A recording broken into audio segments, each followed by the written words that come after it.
Hi, my name is Van Ving, and my group and I are going to be presenting on compliance to smoking policies on campus and in the stadium. So, do the policies that are set in place always comes with compliance to those policies? When there are signs in place that prohibit smoking, do people comply to those signs?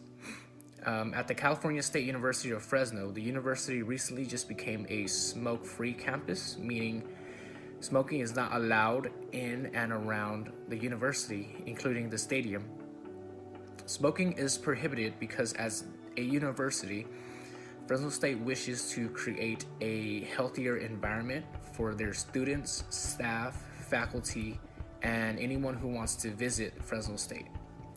But when my group and I did our survey of the stadium, we still discovered cigarette butts all over the floor. We found smokeless smoke tobacco chew container around the stadium. So does that mean that the students who are attending these Fresno State games, or the individuals who are attending these Fresno State games, are they not complying with the rules and regulations and the policies that are set in place? Or is it because they are unaware of the policies? Hi, my name is Alma Sarah, and today I'll be discussing the background information regarding cigarette studies. College students are the group with the highest rates of current cigarette use. College and universities enrolled over 18 million students, in which the majority of them fall in the ages of 18 to 25.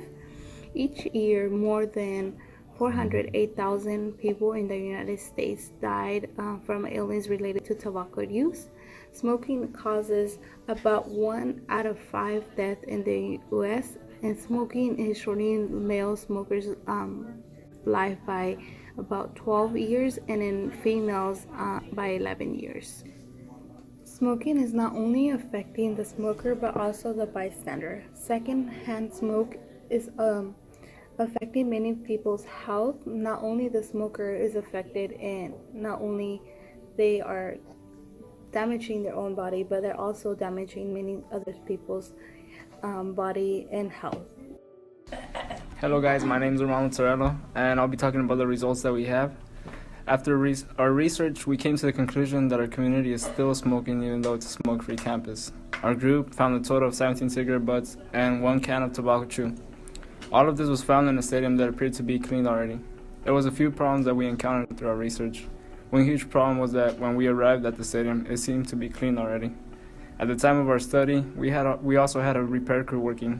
They seemed to be working around the bleachers, so most likely they were cleaning the areas in which cigarette butts could linger.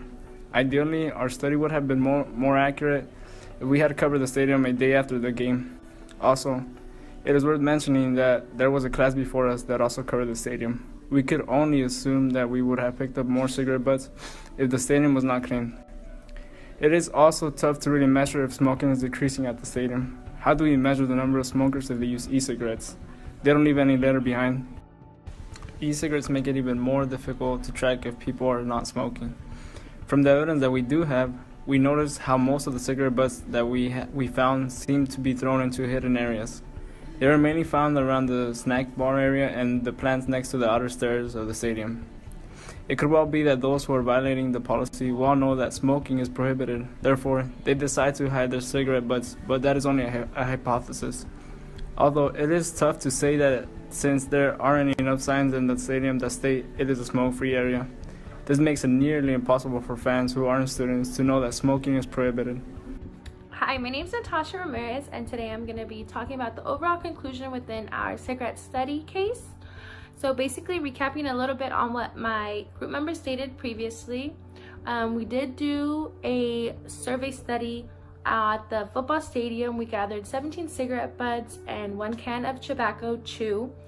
And going back to what Armando said previously, we did gather a little less than we assumed, just because there was a cleanup before us, a cost before us, and the maintenance have already cleaned it as well. We did do the study about a week or so after the game, so obviously it's not going to be as dirty as it was when it happened. But overall, we concluded that even though there's a policy in state stating that Fresno State is a smoke-free area, that's not true. Not everybody is abiding by those rules, and as a result, that's why people are still being able to do so. There's barely any signs, so you wouldn't even be able to realize unless you went to the school. And because there is still so many students, faculty, and visitors smoking, we believe that there should be consequences involved when people are caught. I saw a small citation of any sort, about maybe $50 to $100, just to basically reiterate that this is a new policy on campus and we are serious about this.